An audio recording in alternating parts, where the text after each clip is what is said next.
Ce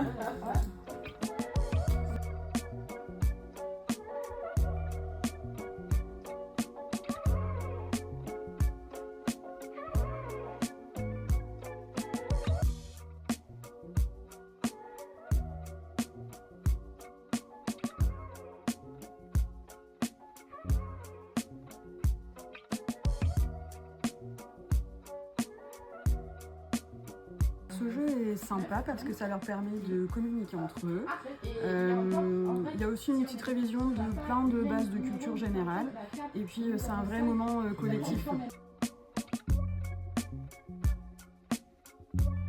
Eh bien ce jeu c'est très simple, c'est un peu comme un Trivial Poursuite mais en version plus amicale. Donc le principe est très simple, il y a des cartes avec des questions allant d'un niveau facile à difficile.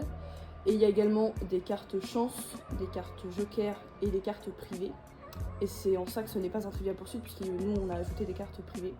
Et le but, tout simplement, c'est de gagner la partie en ayant 6 petits jetons de couleur. On les obtient en gagnant la carte, en gagnant le point. On répond à une question, si elle est correcte, on gagne un jeton, si elle n'est pas correcte, on n'en gagne pas. Il y a la géographie, la politique, la culture, la sociologie, l'histoire et des questions de vie.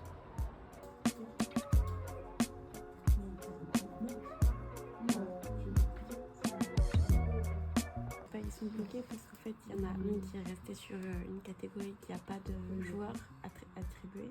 Du coup au lieu de faire une battle juste avec la personne sur laquelle il atterrit, il fait une battle avec tout le monde.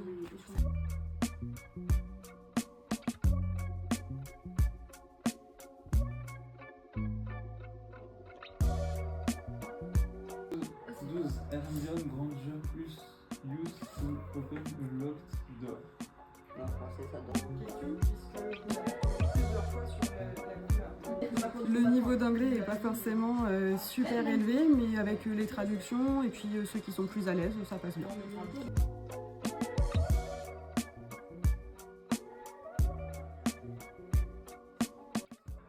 Moi je le trouve vraiment bien, on apprend plein de choses et en plus ça nous fait réviser l'anglais, donc c'est cool.